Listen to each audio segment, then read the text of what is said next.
حیدرآباد کے پرسکون محلے میں ایک ایسا واقعہ پیش آیا ہے جو ہر شہری کے ذہن کو جھنجھوڑ کے رکھ دے گا۔ پرانے شہر کے چند نوجوانوں نے مل کر ایک ایسے شخص کا اغوا کر لیا جس کا صرف ایک ہی قصور تھا کہ اس نے اپنا پیسہ واپس مانگا تھا۔ یہ کوئی فلمی کہانی نہیں، ایک اصلی زندگی کا سچ ہے جو گڈی ملکاپور پولیس اسٹیشن کے ریکارڈ میں اب ہمیشہ کے لیے درج ہو چکا ہے۔ چندرائن گٹا کا رہنے والا ناصر بن سید قریشی 27 سال کا ایک جوان جس کا کوئی تصور بھی نہیں تھا کہ ایک معمولی لینا دینا اس کے لیے ایک خوفناک رات میں تبدیل ہو جائے گا۔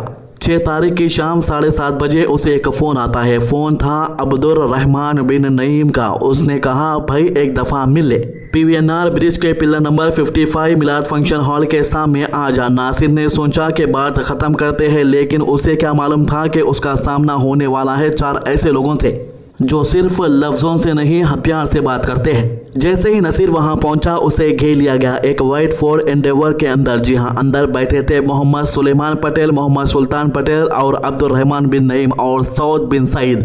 چاقو نکالے گئے، دھمکیاں دی گئی اور ناصر کو زبردستی گاڑی میں بٹھا دیا گیا۔ گاڑی بھاگتی گئی، ناصر کی سانسیں تیز ہوتی گئی اور منزل تھی مہیشورم۔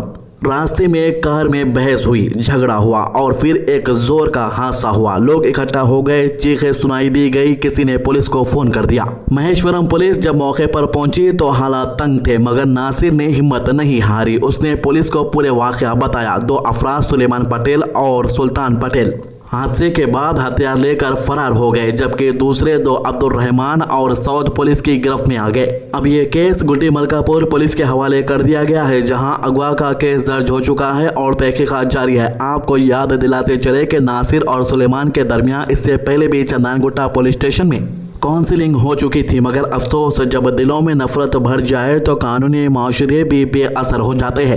ایک معمولی قرض جس کا انٹرسٹ بھی اس سے زیادہ لیا گیا، ایک معمولی جھگڑا کس طرح ایک جوانی زندگی کو داؤ پر لگا سکتا تھا۔ سود اور انٹرسٹ، یہ نام آپ کو حیدرآباد کی ہر گلی میں آج کل سنائی دے رہا ہوگا۔ لوگ سود لینے سے بھی نہیں ڈر رہے ہیں اور سود دینے سے بھی نہیں ڈر رہے ہیں، لیکن اسلام میں اس کا حکم انتہائی سخت ہے۔ جی ہاں، میں بات کر رہا ہوں سود یعنی انٹرسٹ کی۔ سود لینا بھی حرام ہے اور سود دینا بھی حرام ہے۔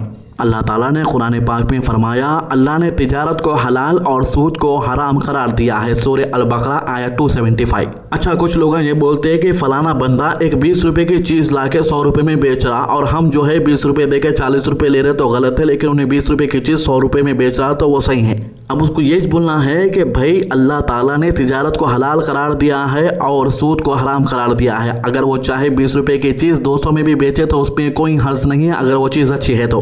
یعنی جہاں تجارت حلال روزی کا ذریعہ ہے، وہیں سود ایک ایسی لعنت ہے جس سے نہ صرف روزی میں برکت ختم ہو جاتی ہے بلکہ انسان اللہ کے غضب کا مستحق بن جاتا ہے۔ نبی کریم صلی اللہ علیہ وسلم نے فرمایا، سود کھانے والے، سود دینے والے، اس کو لکھنے والے اور اس کے گواہ بننے والوں پر اللہ کی لعنت ہے۔ مسلم شریف۔ سمجھ رہے ہو آپ؟ یہ صرف لینا یا دینا ہی نہیں، جو شخص سود کی لکھائی کرتا ہے یا گواہی دیتا ہے وہ بھی برابر کا گنہگار ہے۔ آج کے دور میں لوگ سوچتے ہیں کہ بینک سے لون لینا ضرورت ہے، بزنس کے لیے پیسہ لینا پڑتا ہے، لیکن بھائیوں اور بہنوں، ضرورت کسی بھی حرام چیز کو حلال نہیں بنا دیتی۔ سود صرف پیسوں کا لین دین نہیں ہے، یہ ایک ایسی سوشل کینسر ہے جو غریب کو اور زیادہ ڈبو دیتا ہے اور امیر کو اور زیادہ ظالم بنا دیتا ہے۔ قرآن میں اللہ تعالیٰ نے فرمایا، اگر تم سود لینا چھوڑ دو تو تمہارے لیے تمہارا اصل مال ہے، اور اگر تم نے ایسا نہ کیا تو اللہ اور اس کے رسول کے ساتھ جنگ کے لیے تیار ہو جاؤ۔ سورہ البقرہ آیت 279۔ تو بھائیوں اور بہنوں، یہ معاملہ چھوٹا نہیں ہے، یہ ایمان کا معاملہ ہے۔ ہمیں اپنے مال کو، اپنی روزی کو، اپنی زندگی کو حلال رکھنا ہے، نہ تو سود لو، نہ دو اور نہ کسی سودی نظام کا حصہ بنو۔ اللہ حافظ۔